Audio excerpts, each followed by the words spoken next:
Hello everyone, welcome back to my YouTube channel. आज की video में हम क्लास 11th बायोलॉजी का चैप्टर 7 एनिमल टिश्यू का सेकंड पार्ट करने वाले हैं। इससे पहले वाली वीडियो में हमने इंट्रोडक्शन किया था इस चैप्टर का। हमने देखा था कि टिश्यू होता क्या है, उसकी डेफिनेशन के बारे में समझाया था, एक एक वर्ड कि उसका मतलब क्या होता है, रियल मीनिंग क्या होता है। और उसके बाद में हमने कुछ डिस्कवरीज़ के बारे में देखा कि प्लांट टिश्यू की डिस्कवरी किसने की, एनिमल टिश्यू की डिस्कवरी किसने की, और भी बहुत सारी चीज़ें के बारे में देखा। तो हमने वो हमारी इंट्रोडक्टरी वीडियो थी, और आज से हम हमारा जो पर्टिकुलरली टाइप्स ऑफ टिश्यूज़ हैं वो स्टार्ट करने वाले हैं।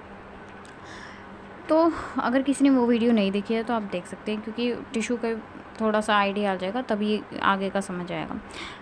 पर फिर भी मैं एक बार रिकॉल करवा देती हूँ कि टिश्यू क्या होता है। हमने देखा था कि टिश्यू की डेफिनेशन होती है a group of cells in which cells are similar in structure, function and origin known as tissue. Structure में कैसे, सिमिलर फंक्शन में कैसे, ओरिजिन में कैसे, ये मैंने कल बात कर ली थी, तो आप वो वीडियो देख सकते हैं। अब मैंने बताया था कि हमें इस चैप्टर में 4 तरह के टिश्यूज़ के बारे में पढ़ना है। फर्स्ट आ रहा था एपिथेलियल टिश्यू, सेकंड था कनेक्टिव टिश्यू, थर्ड था मस्कुलर टिश्यू, और फोर्थ था हमारा न्यूरल टिश्यू। उनमें से हम आज की वीडियो में हमारा फर्स्ट टिश्यू है, जो फर्स्ट टाइप ऑफ टिश्यू है, यानी कि एपिथेलियल टिश्यू, उसको स्टार्ट करने वाले हैं। तो शुरू करते हैं आज के टॉपिक को। सबसे पहले एपिथेलियल टिश्यू के बारे में कुछ बातें देख लेते हैं, बातें समझ लेते हैं। एपिथेलियल टिश्यू अगर मैं जनरल लैंग्वेज में बताऊँ तो एक ऐसा टिश्यू है जो मतलब काफ़ी पतला सा है, ठीक है। और वो जनरली कहाँ पे मिलेगा, हमारी स्किन में, ठीक है। ये हमारी स्किन है, इसकी स्किन के नीचे मिलेगा, ठीक है।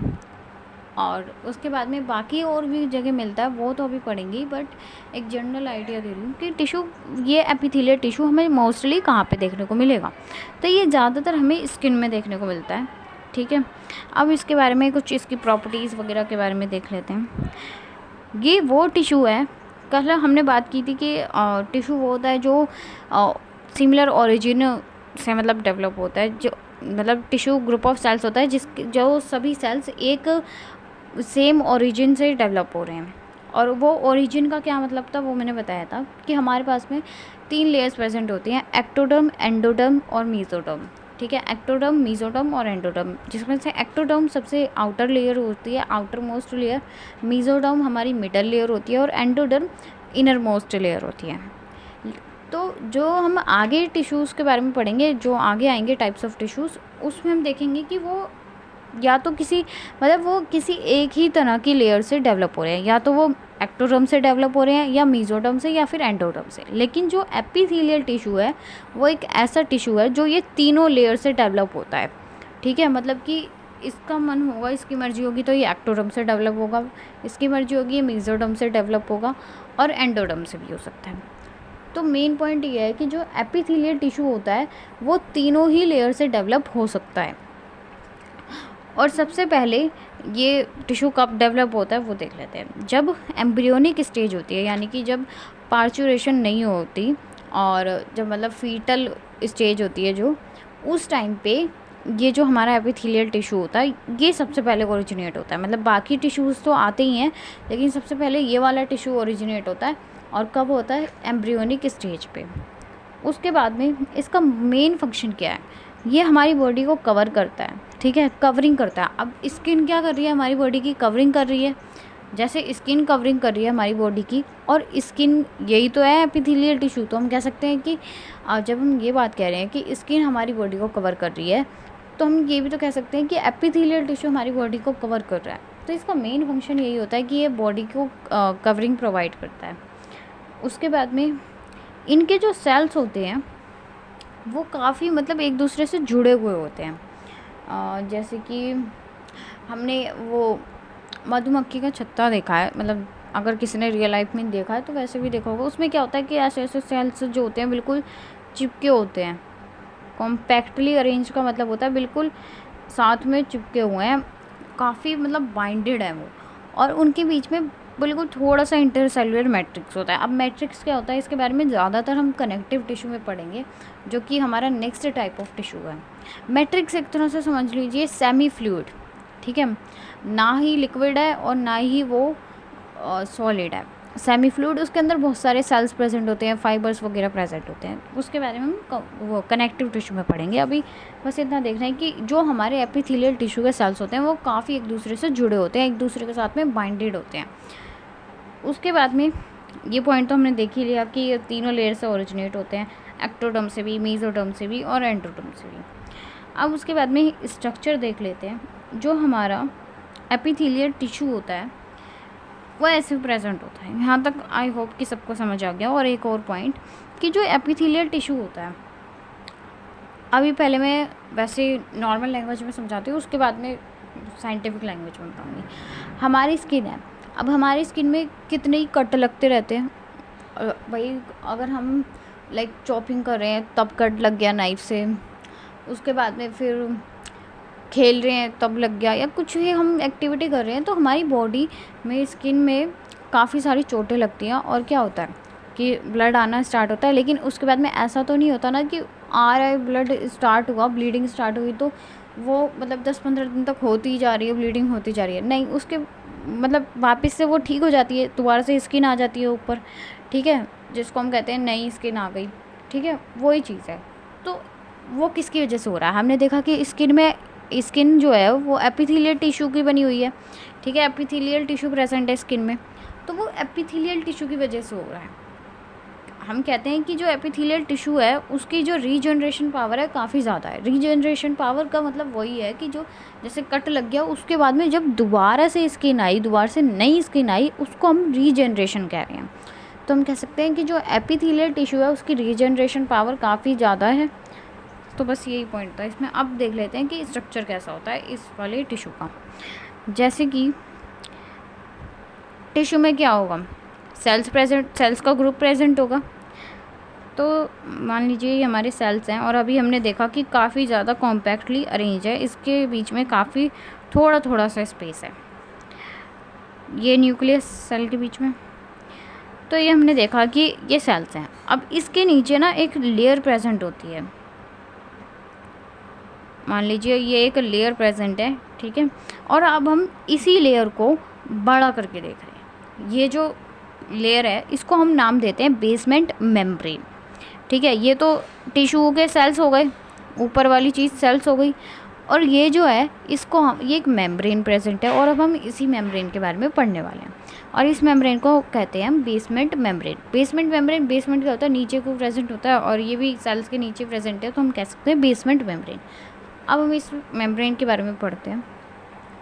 जो ये मेम्ब्रेन होती है, सबसे इम्पॉर्टेंट बात इसमें ये होती है कि ये ए वैस्कुलर और नॉन सेलुलर होती है।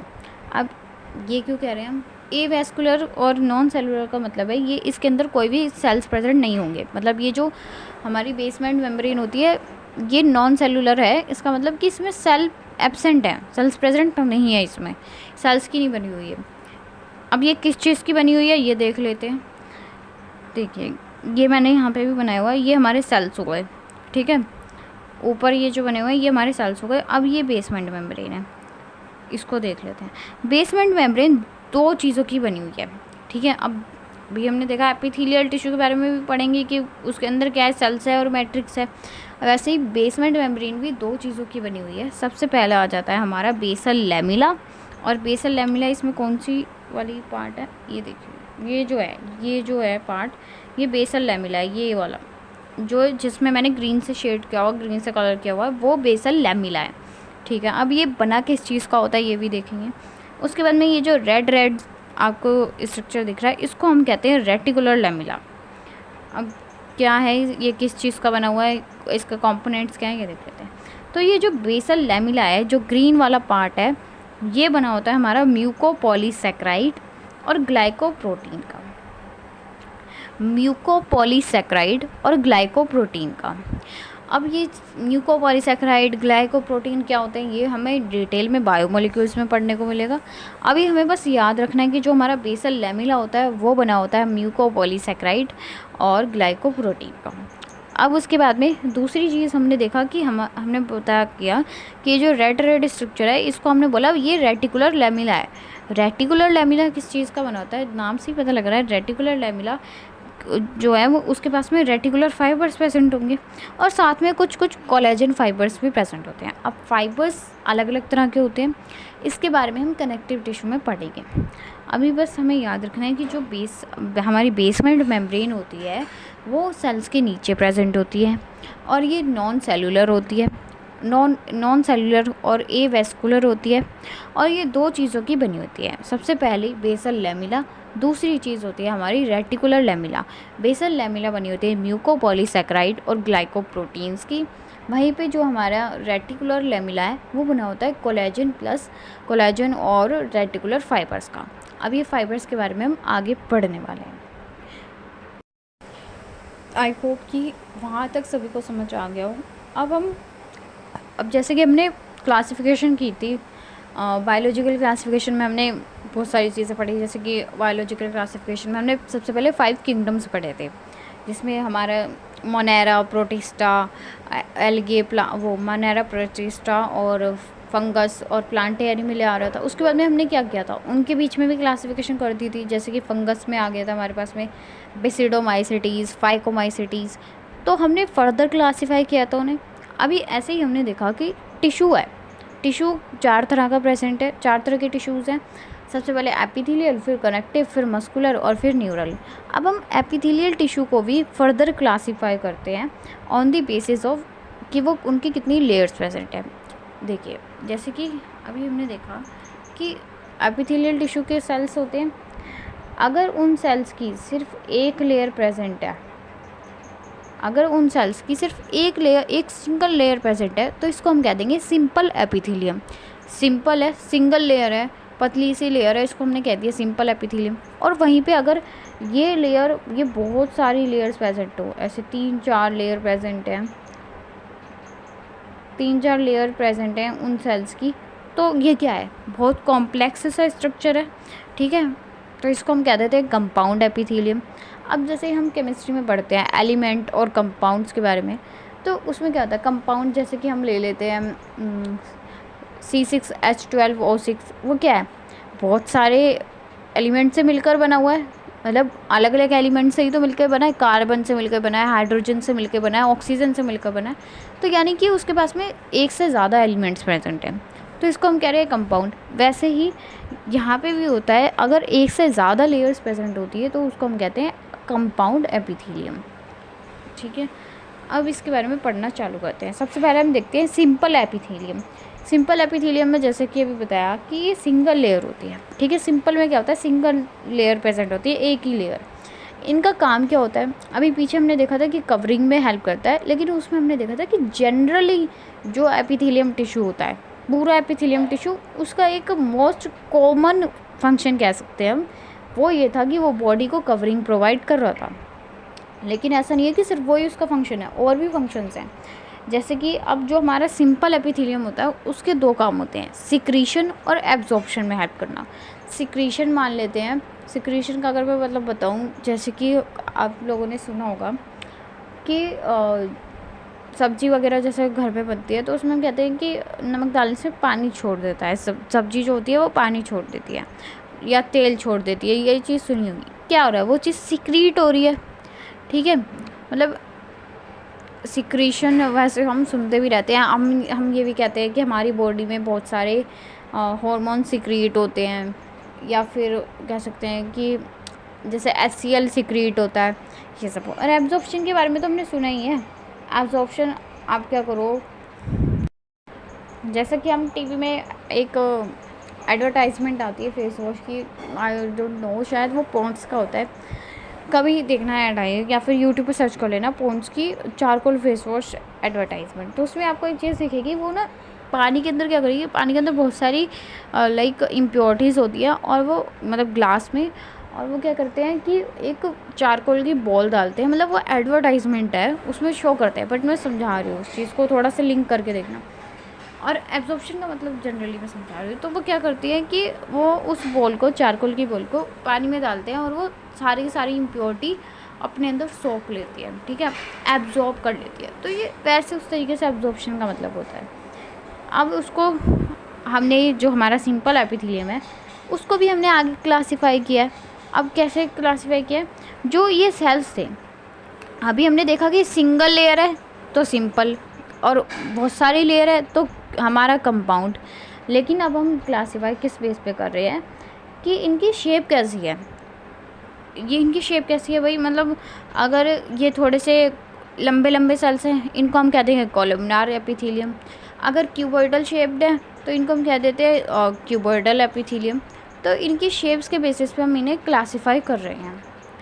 अब एक एक करके सभी इनके टाइप्स के बारे में पढ़ते हैं। सबसे पहले सिंपल स्क्वामस।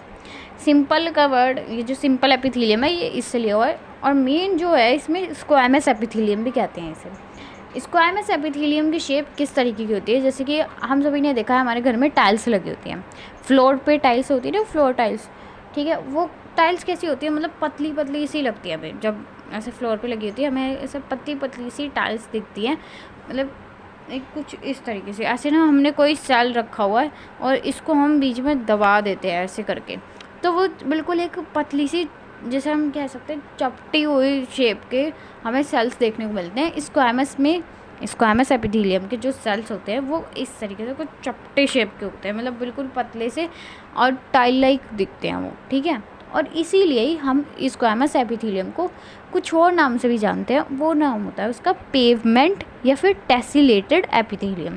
पेवमेंट और टेसिलेटेड एपिथेलियम से हमारा मतलब वही है कि वो टाइल लाइक अपीयरेंस देते हैं, वो टाइल लाइक अपीयर होते हैं, ऐसे बिल्कुल पतले से चपटी से, ठीक है। जैसे कि मान लीजिए हमारे पास में लाइक कुछ क्ले है, ठीक है, और क्ले की बॉल बनाई हुई है पहले हमने, और उस क्ले को हम दबा देंगे तो वो कैसे हो जाएगा, बिल्कुल चपटे से हो जाएगा। तो उसी तरीके के ये सेल्स होते हैं, टाइल की तरह दिखते हैं। कौन से वाले, सिंपल स्क्वामस एपिथेलियम या फिर स्क्वामस एपिथेलियम भी कह सकते हैं। तो इसके लिए हमने उन्हें एक और नाम दिया हुआ है, पेवमेंट एंड टेसिलेटेड एपिथेलियम।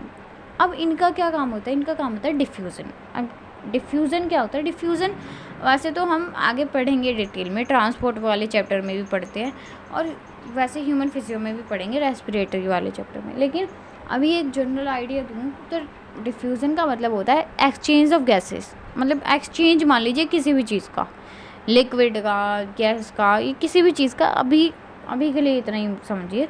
डिफ्यूज़न का मतलब होता है कि किसी चीज़ का एक्सचेंज होना। अब किसी चीज़ का एक्सचेंज कैसे होगा, जितनी पतली लेयर होगी वैसे उतनी जल्दी हमारा एक्सचेंज होगा। मान लीजिए कि हमारे यहाँ पे जैसे कि हम बॉर्डर की बात करें या फिर कहीं पे भी कोई सिक्योरिटी है, ठीक है, किसी चीज़ के लिए सिक्योरिटी लग रही है, और तो वो क्या होगा, हमें कोई सामान को पास करना है, ठीक है। तो जितनी पतली सी लेयर लग रही होगी बीच में, जो मान लीजिए एक पर्दा है, जितना पतला पर्दा होगा उतनी जल्दी उसमें से चीज़ें पास हो सकती है, ठीक है। या फिर अब अगर मैं कहूँ, मान लीजिए जैसे कि हम चाय पीते हैं सब लोग, तो चाय में क्या होता है, सीव होती है, जितनी पतली सीव होगी उतनी जल्दी उसमें से सामान नीचे जा सकता है फ़िल्टर होके, ठीक है। और अगर मोटी मोटी सी लेयर लग रही है तो, या फिर काफ़ी सारी लेयर्स है, तो उसमें क्या होगा, मुश्किल आएगी चीज़ों को पास होने में, फ़िल्टर होने में, ठीक है। आई होप कि समझ आ गया हो। डिफ्यूज़न का मतलब एक्सचेंज होना किसी चीज़ का। अब एक्सचेंज कहाँ कहाँ पे होता है हमारी बॉडी के अंदर, देखते हैं। एक्सचेंज ऑफ गैसेस होता है हमारा कहाँ पे, लंग्स में, एयर सैक्स ऑफ लंग्स में प्रेजेंट होता है स्क्वामस। देखिए जो हमारे सिंपल स्क्वामस सेल्स होते हैं, टिश्यू कह सकते हैं, ये काफ़ी पतले पतले से सेल्स होते हैं, इनका काम होता है डिफ्यूज़न कराना, और जहाँ पे डिफ्यूज़न हो रहा होगा ये वहीं तो प्रेजेंट होंगे। तो अब बस हमें ये देखना है कि डिफ्यूज़न कहाँ हो रहा है, और ये हम ह्यूमन फिजियो में भी एक एक करके पढ़ते हैं, तो ये चीज़ आराम से याद हो जाती है। डिफ्यूज़न होता है हमारा एयर सैक्स ऑफ लंग्स में, inner lining of blood vessels में। अब ये बीवी क्या लिखा है, बीवी का मतलब है ब्लड वेसल। ब्लड वेसल क्या होते हैं, ब्लड वेसल्स जिसके अंदर से ब्लड फ्लो करता है, ठीक है। सर्कुलेटरी वाले चैप्टर में तो वैसे भी हम इसे पढ़ते हैं।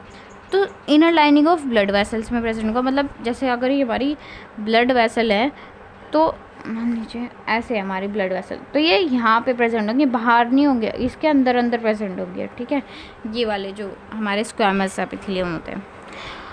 एक जगह और मिलता है बाउमन्स कैप्सूल में। अब ये बाउमन्स कैप्सूल क्या होता है, जब हम एक्सक्रीशन वाला चैप्टर पढ़ते हैं तो हमें ये पता है एक्सक्रीशन में मेजर रोल कौन प्ले करता है, किडनी करती है। और किडनी का ना एक पार्ट होता है जिसे हम कहते हैं नेफ्रॉन, ठीक है। और उस नेफ्रॉन का एक पार्ट होता है बॉमन्स कैप्सूल। एक्सक्रीशन वाले चैप्टर में पढ़ते हैं वैसे वैसे हम, बस याद रख लीजिए कि बॉमन्स कैप्सूल में ये प्रेजेंट होता है। और जब हम एक्सक्रीशन वाला चैप्टर पढ़ेंगे तब भी हम ये देखेंगे, जब हम नेफ्रॉन का स्ट्रक्चर देखेंगे तो हम बोलेंगे कि यहाँ पे ये जो बॉमन्स कैप्सूल है इसके अंदर स्क्वैमस एपिथेलियम प्रेजेंट है। तो इसको बस याद कर लीजिए, ये चैप्टर काफ़ी फैक्चुअल है, मैंने कल भी ये चीज़ बताई थी। तो सिंपल स्क्वैमस में हमें बस इतना ही देखना था कि जो सिंपल स्क्वैमस होता है ये मतलब टाइल्स लाइक अपीयरेंस होता है इसका, डिफ्यूज़न में हेल्प करता है। और कहाँ कहाँ पे प्रेजेंट होता है, inner lining of blood vessels में, एयर सैक्स ऑफ लंग्स में और बॉमन्स कैप्सूल में। अब नेक्स्ट देख लेते हैं हमारा क्यूबॉइडल एपिथेलियम। क्यूबॉइडल नाम से ही पता लग रहा है कि जो सेल्स होंगे वो क्यूब शेप्ड होंगे। क्यूब तो सबने ही देखा है, क्यूब कुछ इस तरीके का होता है।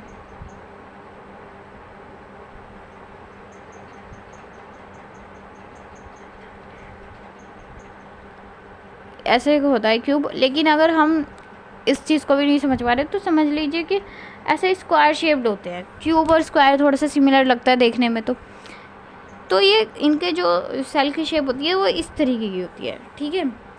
क्यूबिक सेल्स होते हैं। और इनका क्या काम होता है, अभी हमने वहाँ पे देखा कि वो उनका काम होता था डिफ्यूज़न कराना, इनका काम होता है एब्जॉर्प्शन कराना, सिक्रीशन कराना और एक्सक्रीशन कराना, ठीक है। इन चीज़ों में ये हेल्प करते हैं जो हमारे क्यूबॉइडल एपिथेलियम होते हैं। और इनको हम एक और नाम से जानते हैं, वो होता है जर्मिनल एपिथेलियम। अब जर्मिनल एपिथेलियम हम क्यों कह रहे हैं, हम ह्यूमन रिप्रोडक्शन चैप्टर में पढ़ते हैं जो कि +2 का चैप्टर है, कि हमारे जो कह सकते हैं लाइक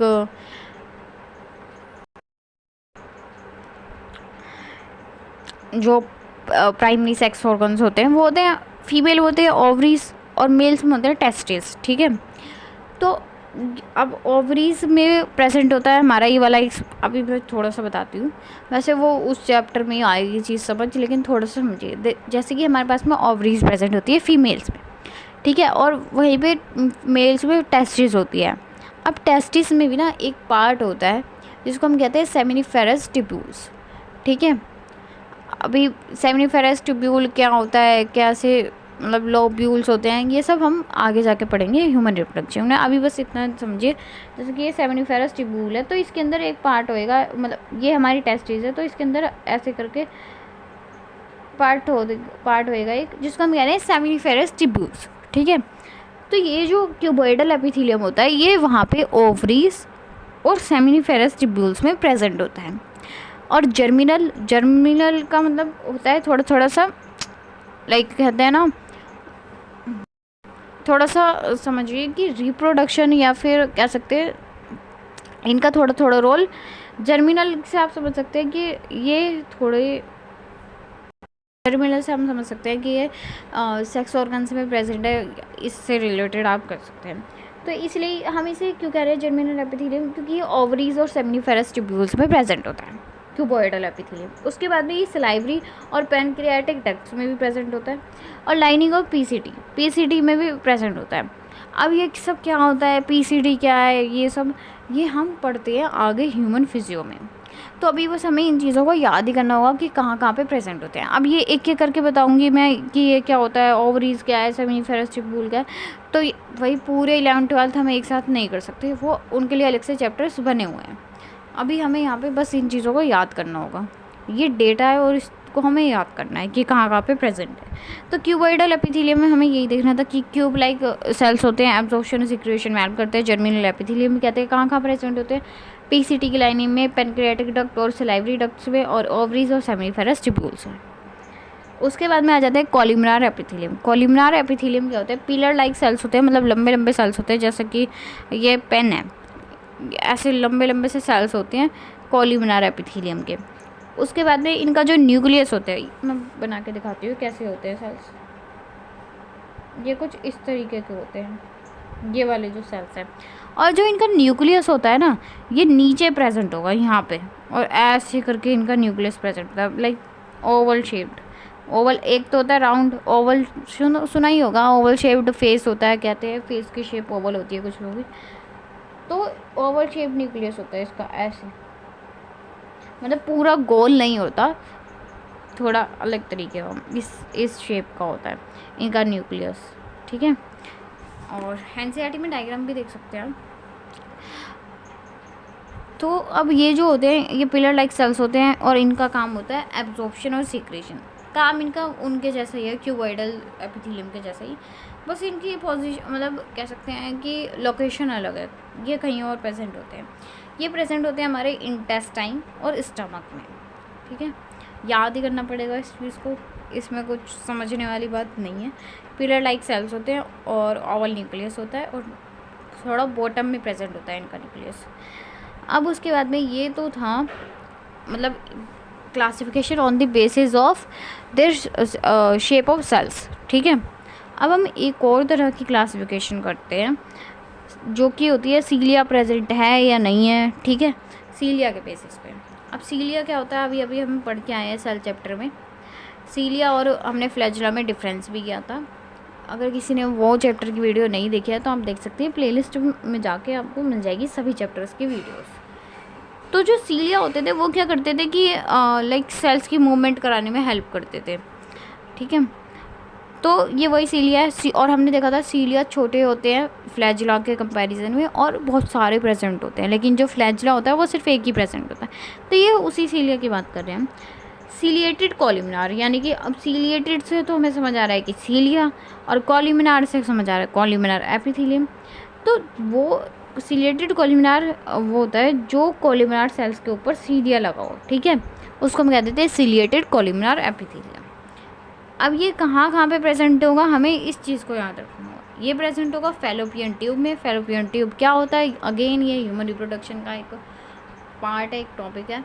जब हम फीमेल रिप्रोडक्टिव सिस्टम देखेंगे पढ़ेंगे तो वहाँ पे ये चीज़ देखते हैं क्या होता है। Fallopian tube like female reproductive system में आता है जिसके अंदर फर्टिलाइजेशन होती है, ठीक है। तो ये वहाँ पे प्रेजेंट होता है सीलिएटेड कॉलमनार। उसके बाद में वेंट्रिकल्स ऑफ ब्रेन में प्रेजेंट होता है। Central canal of spinal cord, ऐसी से समझ जाइएगा, स्पाइनल कॉर्ड का कह रहे हैं हम, ठीक है। तो सीलिएटेड कॉलमनार 3 जगह प्रेजेंट होगा, fallopian tube, ventricles of brain और सेंट्रल कैनाल ऑफ हमारे स्पाइनल कॉर्ड। उसके बाद में ऐसे ही सीलिएटेड क्यूबॉइडल, यानी कि क्यूबॉइडल जो एपिथेलियम है उसके ऊपर सीलिया लग जाएगा तो सीलिएटेड क्यूबॉइडल। ये कहाँ पे प्रेजेंट होते हैं, ये प्रेजेंट होते हैं स्मॉलर ब्रोंकियोल्स। अब ब्रोंकियोल्स क्या होता है, ह्यूमन फिजियो में पढ़ते हैं हम, ठीक है। उसके बाद में स्यूडो स्ट्रैटिफाइड। भाई स्यूडो वर्ड का मतलब तो मैं बहुत ही बार समझा चुकी हूँ। स्यूडो का मतलब होता है झूठा, मतलब जो वो चीज़ सच में नहीं है लेकिन वैसा प्रिटेंड कर रही है कि हाँ वो है, ठीक है, तो उसे हम कह देते हैं स्यूडो। अब यहाँ पे क्या होता है, स्यूडो से हम स्यूडो जो स्ट्रैटिफाइड होते हैं, स्ट्रैटिफाइड या फिर स्यूडो सीलिएटेड भी कह सकते हैं, इसमें कोई बात नहीं। जो ये हमारे कॉलमनार सेल्स होते हैं ना, ये ऐसे ऐसे करके मतलब इनकी अरेंजमेंट बहुत ही अलग तरीके की हुई होती है, तो हमें ऐसा लगता है कि ना सीलिएटेड है, ठीक है, इनके ऊपर सीलिया प्रेजेंट है, हमें ऐसा लगता है, लेकिन वो सच में सीलिएटेड नहीं होते हैं। और या फिर स्यूडो स्ट्रैटिफाइड में ऐसा होता है कि हमें ना ऐसा लगता है कि ये जो है ये सिंगल लेयर नहीं है, इनके पास में बहुत सारी लेयर है, पर क्या होता है इनकी ना शेप ही ऐसी होती है, ऐसे ऐसे करके। तो ये इनकी शेप मतलब इनका जो स्ट्रक्चर होता है वो काफ़ी कंफ्यूजिंग सा होता है, तो उसको हम स्यूडो स्ट्रैटिफाइड कहते हैं, ठीक है। और सीलिया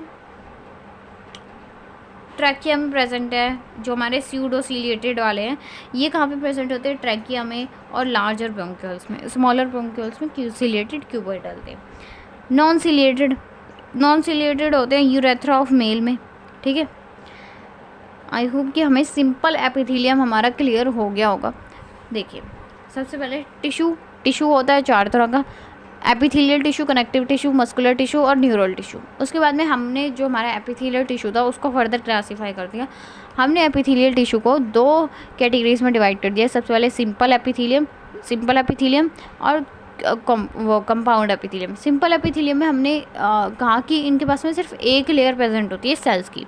कंपाउंड एपिथेलियम में एक से ज़्यादा लेयर प्रेजेंट होती है सेल्स की। अब सिंपल एपिथेलियम को भी हमने फर्दर क्लासीफाई किया, किसमें, उनकी शेप्स के बेसिस पे कि अगर टाइल लाइक सेल्स हैं तो उसको हम कह रहे हैं कि वो स्क्वामस एपिथेलियम है, और अगर क्यूबॉइडल शेप सेल है तो उसको हम कह रहे हैं कि वो क्यूबॉइडल एपिथेलियम है। कॉलमनार शेप सेल है तो उसको हम कह रहे हैं कॉलमनार एपिथेलियम है। उसके बाद में हमने एक और चीज़ के बेसिस पे हमने क्लासीफाई किया सीलिया प्रेजेंट है या नहीं है। सीलिया प्रेजेंट है तो सीलिएटेड कह रहे हैं, और कहाँ पे प्रेजेंट है, अगर कॉल्यूमनार सेल्स पे सीलिया प्रेजेंट है तो हम कह रहे हैं सीलिएटेड कॉल्यूमनार। क्यूबॉइडल पे प्रेजेंट है तो हम कह रहे हैं कि सीलिएटेड क्यूबॉइडल। तो इस तरीके से हमने हमारा सिंपल एपिथेलियम यहाँ तक ख़त्म कर लिया। अब नेक्स्ट वीडियो में हम कंपाउंड एपिथेलियम पढ़ेंगे। तो नेक्स्ट वीडियो में हम कंपाउंड एपिथेलियम पढ़ेंगे और साथ में एक्सोक्राइन और एंडोक्राइन ग्लैंड्स के बारे में थोड़ा सा पढ़ेंगे और देखेंगे कि एक्सोक्राइन की क्या सिक्रीशन होती है, एंडोक्राइन की क्या सिक्रीशन होती है, उनमें डिफरेंस देखेंगे। तो यस, अभी हमने आज यहाँ तक क्या कर लिया। अभी हमने कल की वीडियो में अपने टिश्यू के बारे में जनरल आइडिया ले लिया था। फिर उसके बाद में हमने डिस्कवरी देख ली थी, अलग अलग टाइप्स ऑफ टिश्यूज़ के बारे में, कुछ टर्म्स जो दी गई थी साइंटिस्ट के द्वारा वो देख लिया था कि किस साइंटिस्ट ने कौन सी टर्म दी थी। जैसे कि हमने देखा था एपिथेलियम टर्म किसने दी थी, आप कमेंट करके बताइएगा मेरे को। और उसके बाद में आज की वीडियो में हमने हमारा पहले एपिथेलियम टिश्यू को जनरल आइडिया ले लिया कि वो, उसके बारे में कुछ इंपॉर्टेंट पॉइंट्स देख लिए जहाँ से क्वेश्चन बनता है। उसके बाद में हमने उसकी क्लासिफिकेशन देखी और सिंपल एपिथेलियम हमने कवर भी कर लिया। अब नेक्स्ट वीडियो में हम कंपाउंड एपिथेलियम पढ़ेंगे। तो yes, if you like the video then please press the like button, and if you can then please share the video with your friends, and also you can subscribe my YouTube channel for more updates and more videos. And thank you so much. If you need my notes then please let me know in the comment section so that I can provide you the my handwritten notes, of course of biology, and yes, these notes are of course free of cost. And if you need the modules then you can also let me know in the comment section. I have the Akash Institute modules, और मतलब सभी subjects के हैं, PCB के हैं, physics chemistry biology. तो आप मेरे को बता सकते हैं अगर आपको वो नोट्स चाहिए। And again thank you so much.